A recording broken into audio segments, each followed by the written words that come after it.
how's it is. So, I sent a question out unto the ethers to a brother in gaming, and you're about to hear his reply. You ready to write this thing? Because I know I am.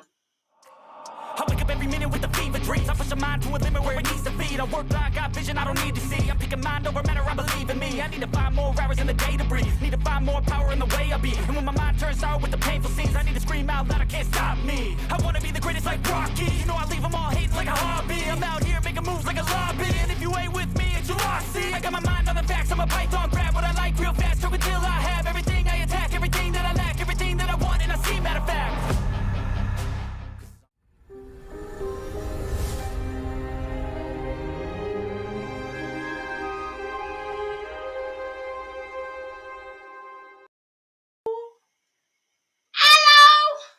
I think you're still muted. You're unmuted. Hi! I got a guest. Did we mute you again? I think we're playing magical mute button, brother dear.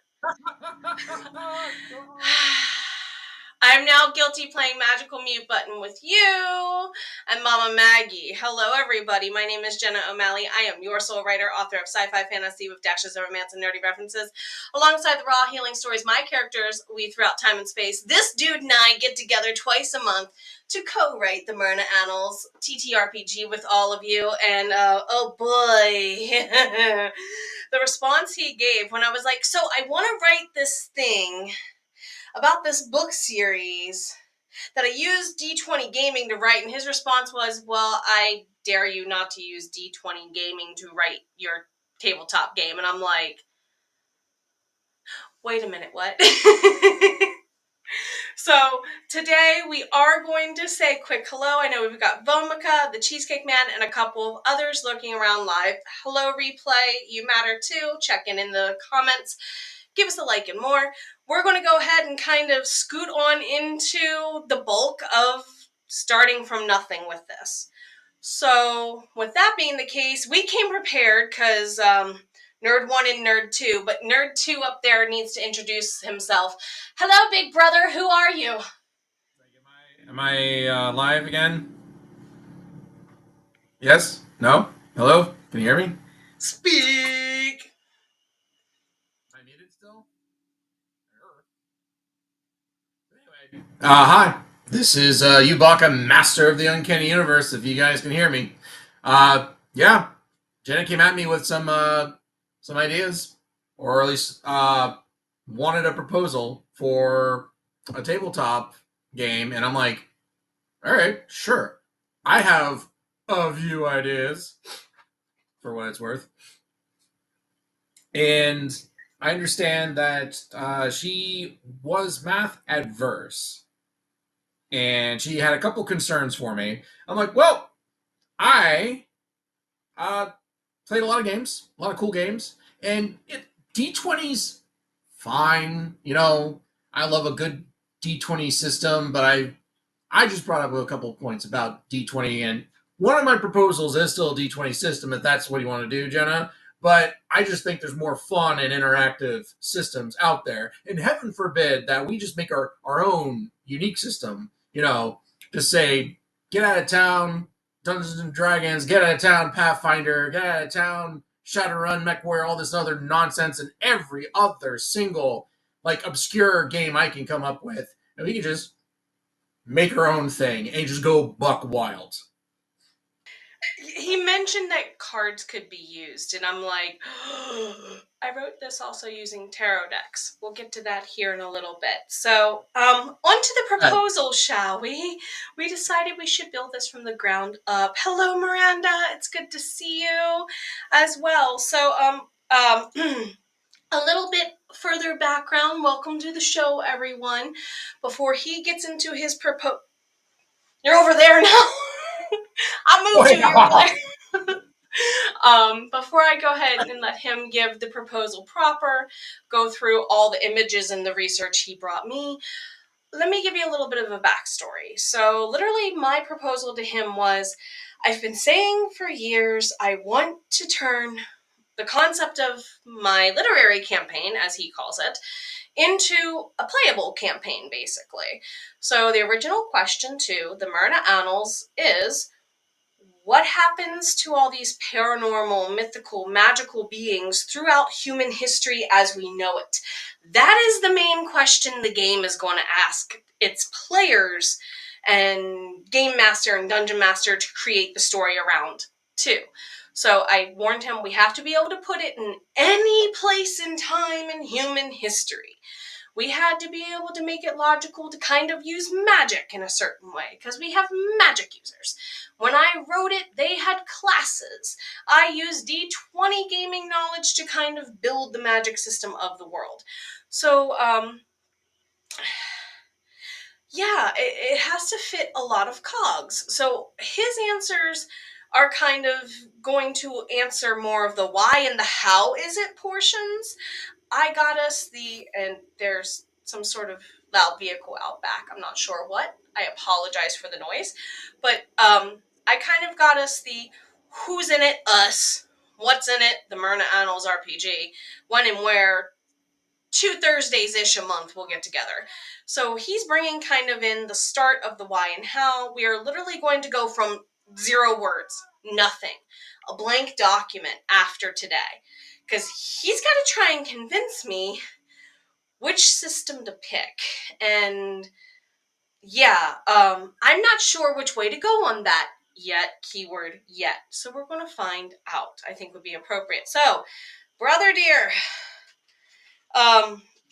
don't do D20. Here's why. Do you want to start on this slide or go to the next slide? Well, I just want to say I want to keep the doors open, but I'll admit I've played a lot of D20 systems and they're fine, but I think that they are a little blasé to say, and I'm going to show you why with basically 2 proposals in 1. So yeah, let's go ahead with the next slide here. All right, and here, look at this graph that I have here for you. So the blue line, the blue flat line, that shows the probability of a single D20 on this chart. I know there's a lot going on here, but bear with me. So on a D20, it is interesting that every single outcome from 1 to 20 is equal.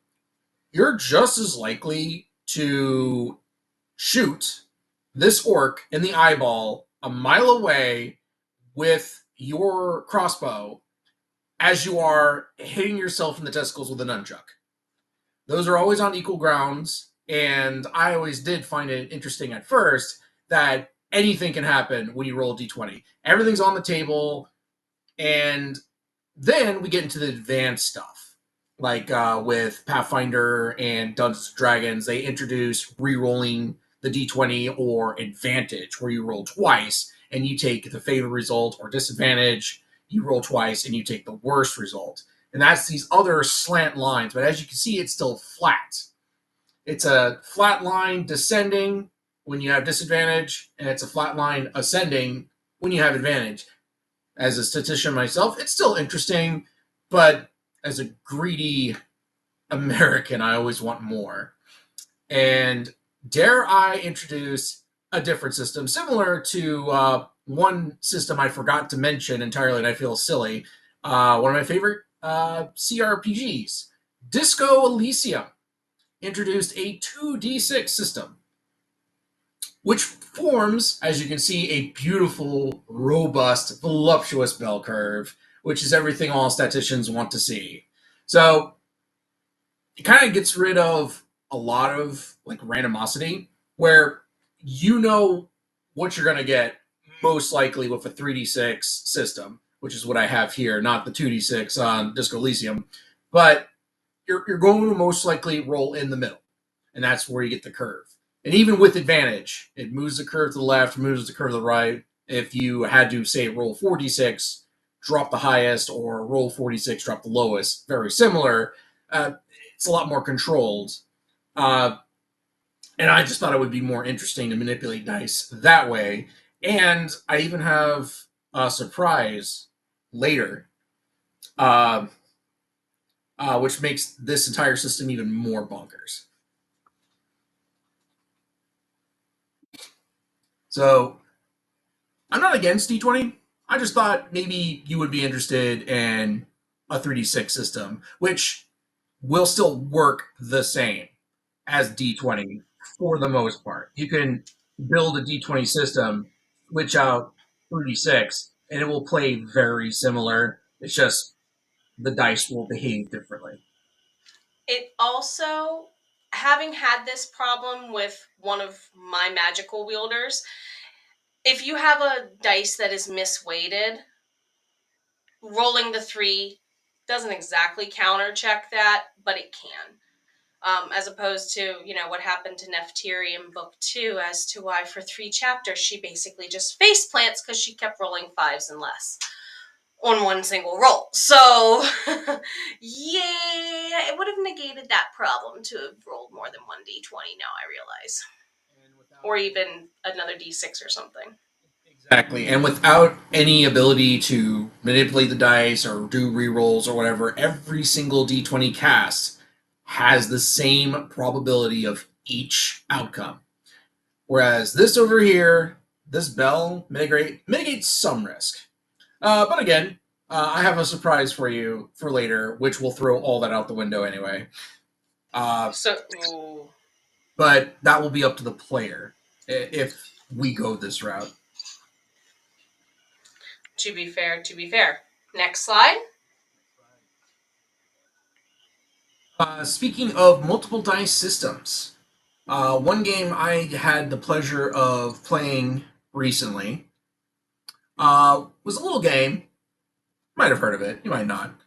It was called Legend of the Five Rings. And for those of you adverse to just rolling a bunch of dice and then counting the bonuses, it had a different way of playing where it didn't have numbers on the dice. It had symbols. And these are the symbols. So each check was basically a pass-fail.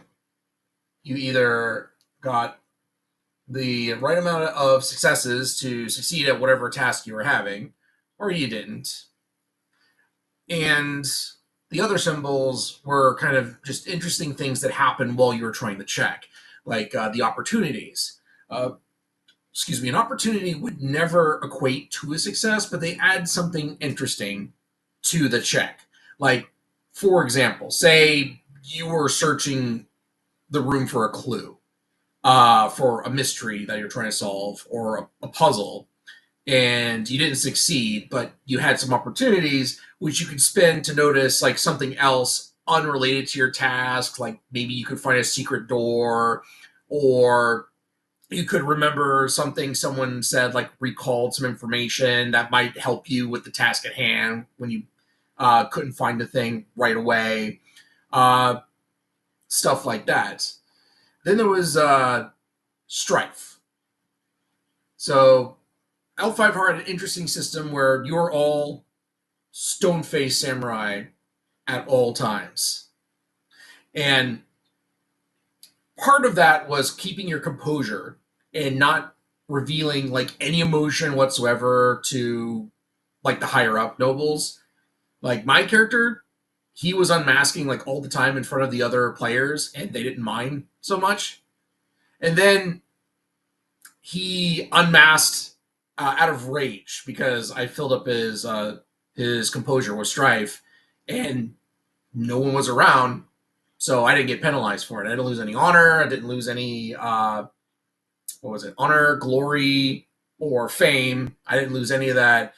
Then our friend Tom, apparently his character had some flatulence in front of a judge, and he lost a lot of face when he lost Strife. But there's a lot of different mechanics around Strife in this game that I won't go into here. But it just makes something interesting, and Strife kind of counterbalances opportunities a bit, because Strife does kind of limit what your character can do, but you can play off as well with some techniques. The other thing symbol is explosive successes, which in L5R, basically instead of having attributes like strength, dexterity, wisdom, your character has attunements to the 5 elements. And that's basically baked into the philosophy of the game, and it determines what your dice actually do when you either use an approach affiliated with that element, or in combat you're in that stance. And they all do different and interesting things. Most of it around strife. And the limit how many dice you can keep after you roll, even if you roll like a bunch of dice, is equal to your character's affinity for that element that you initiated. And then if you get an explosive success, that goes out the window, because that basically allows you to roll and keep another dice. And you can keep going. And I thought we could have a system similar to that. If you didn't want to use numbers, we could use the symbols. Heck, we could even incorporate the elements if you wanted that to be a focus of your game, if you wanted. Yeah, because one of the things I told him is in book 2, they go through a scene where some eye colors will tell you what the person's affinity for certain elements are, but I have like 12 elements labeled out. What I realized upon researching after, it would have been more logical for us to do affinity to their deity and whether or not they have favor of, because there's 5 deities that are key, one for each of the coven/clans. So the vampires have one, the werewolves have one, the fairies have one, and they each have their own that they kind of follow. And it could be kind of like an affinity system. Are you being a good child of them, blah, blah, blah, or not? Tus would not be in favor of Artemis right about now, in case you're wondering there, Baka. Anyway, go ahead. Wouldn't imagine. And interesting you say that, because 5 is exactly the number of elements in Legend of the Five Rings, in case the title didn't give it away. Let's see. Then the other system, kind of going crazy with the symbols, same company, Fantasy Flight, also made a campaign for Star Wars. And they had completely different dice for everything, and they went kind of off the rails, because instead of just making two type of dice, because L5R has 1d6 dice specifically for your rings. So whatever your affinity for that particular ring was, you roll that many ring dice. And then if you had ranks in the skill you were utilizing, you rolled a d12. And those had a different allotment of the same symbols here. And then Star Wars went completely off the rails, in my opinion, and they came up with this nonsense here. So they have 7 different types of dice, each with different symbols, but kind of similar to the structure. Because then there's on the green dice, and I think on the other one. So green dice, which is ability, so that's your ability score. There's the yellow dice, which is your proficiency, that's your skills. There's a D8 and a D12, and they all have different symbols. Like success, same as L5R, successes are what you need to win at anything. Triumph is kind of like a combination of an opportunity and a success.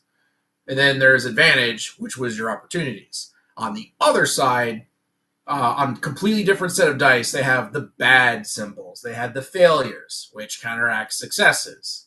They have despair, which counteracts triumphs. And then there's the threats, which counteract advantages. And basically, the storyteller, after you've got your ability dice and your proficiency dice, and they decide whether or not you get a boost if you prepared, or you just have an advantage on something, and you get all these cool dice, like, yeah, I'm going to roll these, see how well I do. The storyteller's like, yeah, well, here's the thing.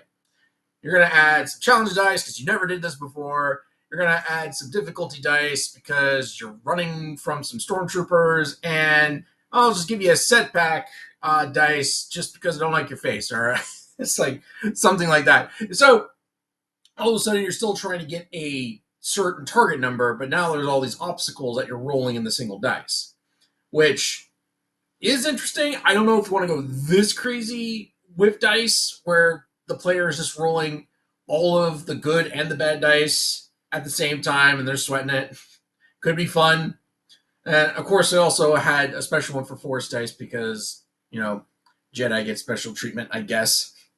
Of course they do. And all it does is determine whenever you use the Force whether or not you get light side points, which I guess you could use for cool Jedi stuff, or you get dark side points, which you can only use for destructive, nasty Sith stuff. I didn't read too much into the book. I bought a $45 book just so I could figure out what the dice means, because I was using them for Lorcana counters. That's the only reason I had these dice. You know you're a nerd when you gotta buy the book for the dice, not the other way around. Yeah, Just saying.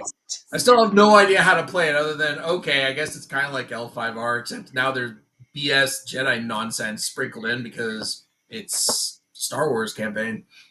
That's fair. That's fair. Very fair. My ultimate concern with this and a couple other of his suggestions were the cost of the specialty dice.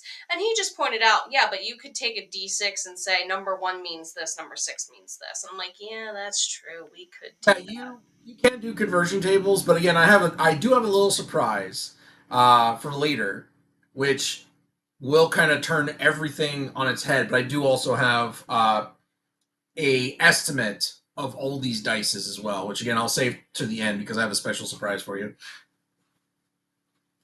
Speaking of, are we on to the next slide? Yes, let's get to the next slide. Elements. Elements. All right. So to kind of further explain the elements in L5R, because that might be very similar to how you want to design your elements or your deities.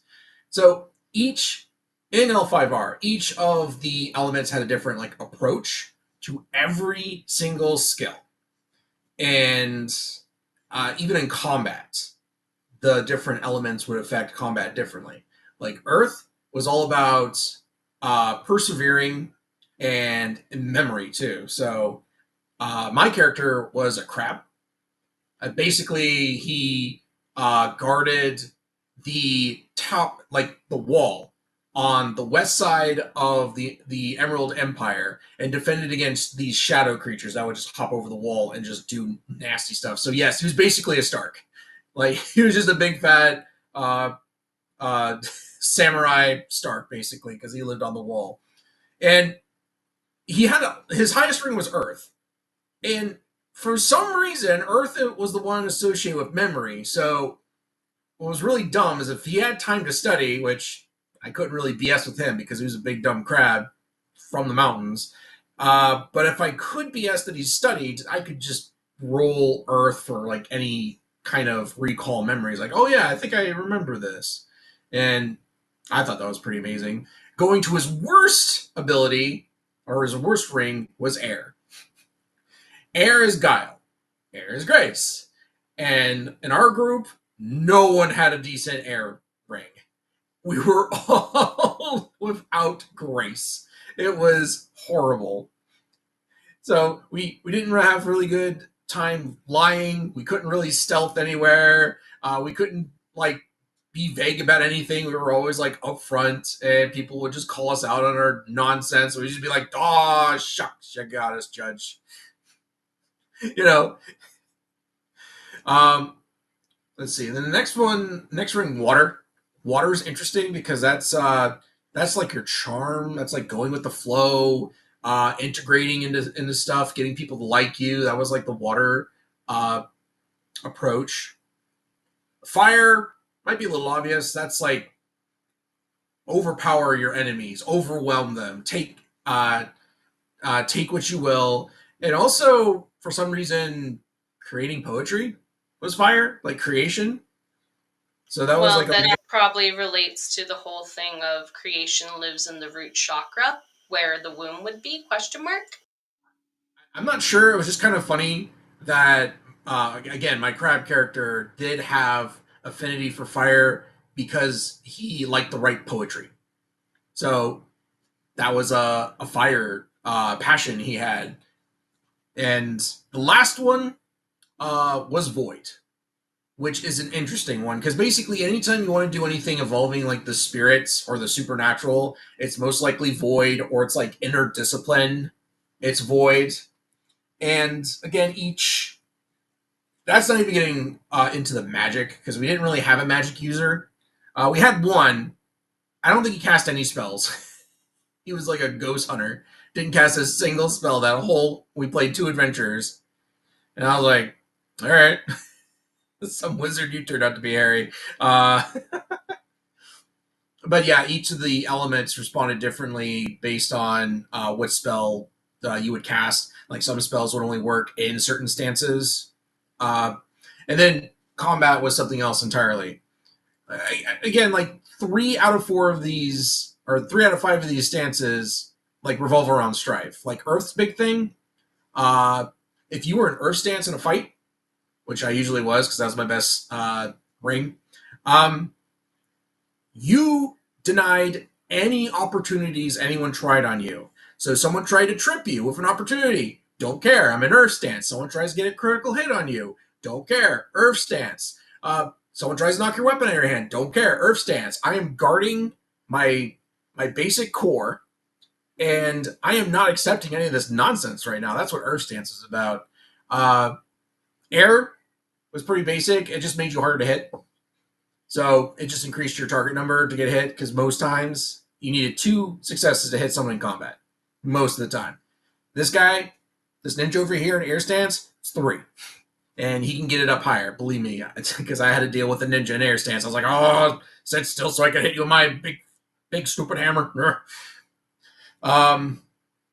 Water stance is kind of cool because it gives you like an extra action in combat, as long as you don't, roll a die for it. So you could like take a breath, heal yourself a little bit of fatigue, and which is the damage, and then heal the strife, which is like your character's losing their cool. Fire stance is interesting because it's one of the ones that deals directly with strife, and basically any time you succeed in combat in fire stance, all the strife you have on your dice count as bonus successes.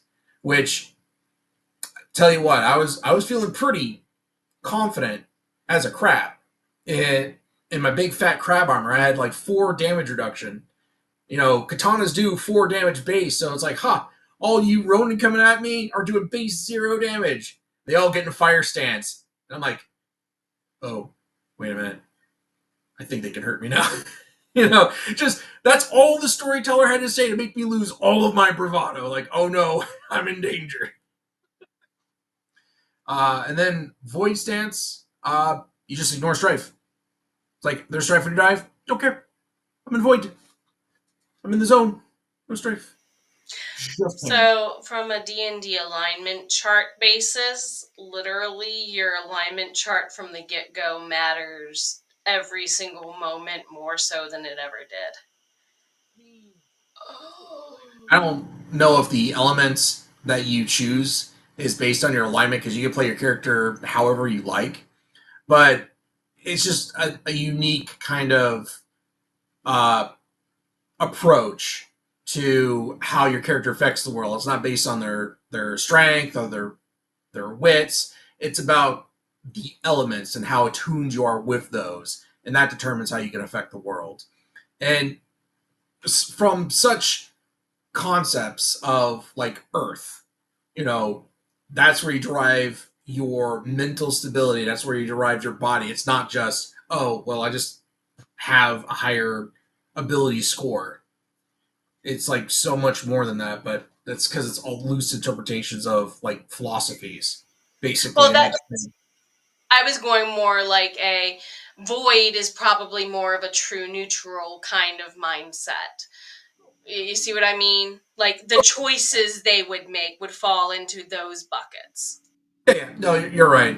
Void. That's like approaching like the no alignment kind of thing, where it's like we had a joke where someone took Beyond Good and Evil in Pathfinder, where they don't have an alignment spells don't affect them, and we just say you just erased your Batman. Wait, you just erased your alignment, you just wrote the Batman symbol instead. Hello, Abraxas. I have one of them that are characters in my story. Fire is passionate. Just making more and more evil. Yeah, that's one of the. You're right, Cheesecake Man. That is one of the tenets of fire. It is passion. Because there's nothing like getting 6 successes when you fight the crab man's face, and he's like, "Oh no, here comes the pain."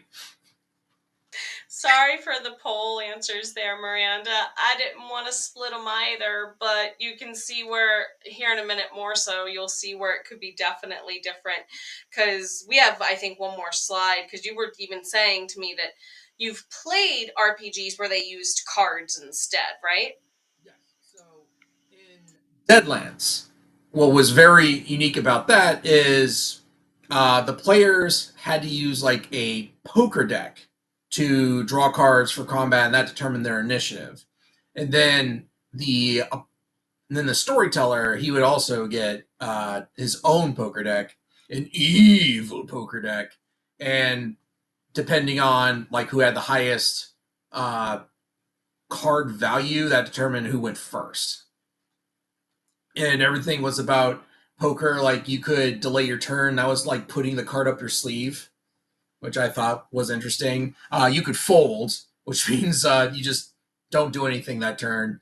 And then I think there was certain tokens you can use to raise, but it was basically you're blowing the tokens you need to level up to do stuff that's cool. So you could luck out in that game, but you wouldn't level up. It's like you're not relying on skill at that point. You're just doing whatever the universe deems as necessary. You could just be a victim of fate the whole game, quote unquote. That's not fun.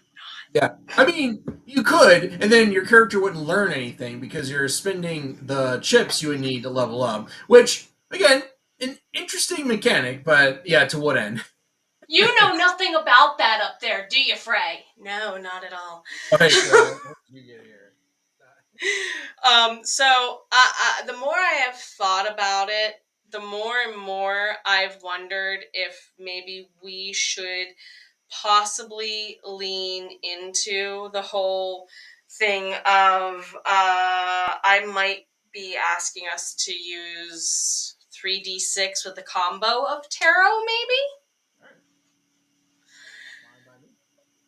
He's like, that sounds like a fun challenge, and I'm like, that sounds like a lot of brain hurts. What if But I told you? What if I told you, dear sister? what if I told you were outside of your mic field and I can't hear you? Oh, Lord have mercy. What if I told you that I'm 2 steps ahead? What if I told you I've already been thinking, like, yes, 3d6 and tarot cards, do tell, yes. We kind of had this conversation about 2 weeks ago. I was hoping to have a structural planning meeting, and he came prepared, ready to persuade me. And I'm like, this is episode 0 now. So, that's kind of where Jenna is leaning, is 3D something. I don't know if I wanted to continue to be D6, because the D6 works because I could literally tell people to go find a tarot deck and a D6 and wouldn't have to produce those and sell it with the ebook. You see where I'm at, everybody? Basically, if you have Monopoly, you're almost there. If you have Clue and Monopoly, you're done. You don't If you need have any more dice. most children's card and board games, Yu-Gi-Oh fans. I wouldn't know. I don't play Yu-Gi-Oh, so I don't know how many times the dice come up. I know Pokemon. There's a meme where like Christy's flipping a coin and she gets really upset. Like, I guess they have coins. I guess. I guess I don't know. I don't play Pokemon. Would that have been mimicking the money system that they had in the video games?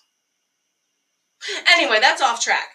But yes, I am leaning more and more towards using a traditional tarot deck with 3d6 for this run, because it would probably fit in the next episode, because I don't think we have too many more slides left, do we? No, we don't. So would this mean, depending on what we pick then, more writing or less writing lore for the literary campaign?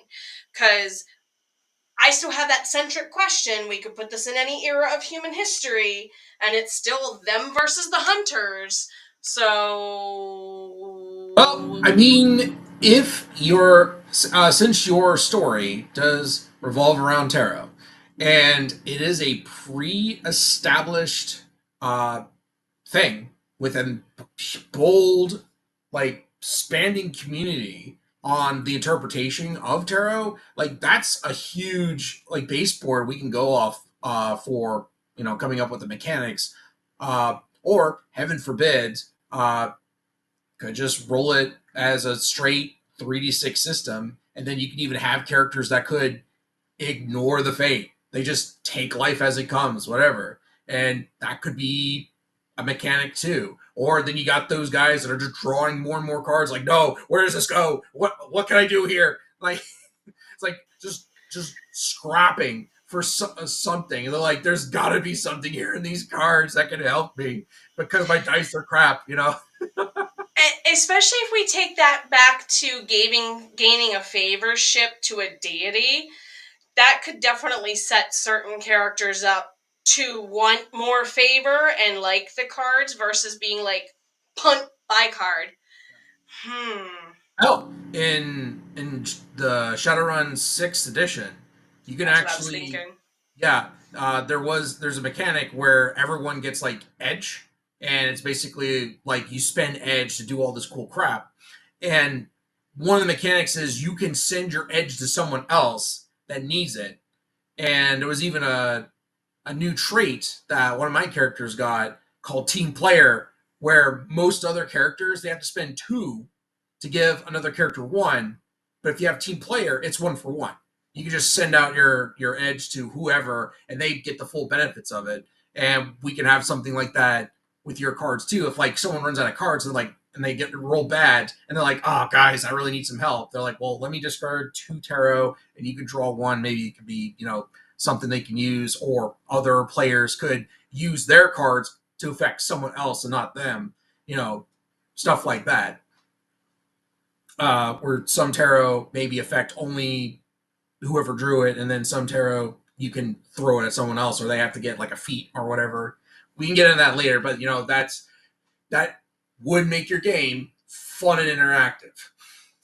Because those of us listening are like, I know what reversal tarot cards mean versus uprights, and that's exactly where my brain is going to. Did you receive the card facing you or facing away from you? Because that could matter. We have a lot to discuss, and you see why I was like, this had to be episode 0. I knew it was going to be a little bit shorter than other episodes, but it's a premise episode. So we have a long ways to go. We have a lot of ground to cover, and hopefully every other second and fourth Thursday, because like this month there's a 5th Thursday randomly next week. So approximately every other Thursday, once or twice a month, come join us. We're going to literally be drafting the player guide and whatnot from nothing. That's going to be starting in the next episode. Eventually, we will be sending this over to my character art director, Jeremy of Suntroa Arts. And just like he's starting to do with Abraxas, so next week, he might be drawing some art live over on his twitch.tv channel. So definitely check it out. We've got a lot of cool things with my co-author. I have a co-author finally. And we're going to go ahead and get this up and running. And thank you all so much. If you want to check out more of that guy, I did go ahead and drop the link to Emerald Company Gaming, which is kind of where you and I first met. Yes. 5 years ago now? Who's counting? Was it really 5 years ago? I could not tell you. As far as I'm aware, I've known you my whole life, sister. Feels like it. We've said that from the beginning. It's felt like it. So welcome to our table, everyone. See you next time. Rock it out. Jam until then. I wake up every minute with the fever dreams. I push my mind to a limit where it needs to be. I work like I got vision I don't need to see. I'm picking mind over matter, I believe in me. I need to find more hours in the day to breathe. Need to find more power in the way I be. And when my mind turns sour with the painful scenes, I need to scream out loud, I can't stop me. I wanna be the greatest like Rocky. You know I leave them all hating like a hobby. I'm out here making moves like a lobby. And if you ain't with me, it's your lossy. I got my mind on the facts, I'm a python, grab what I like real fast, choke until I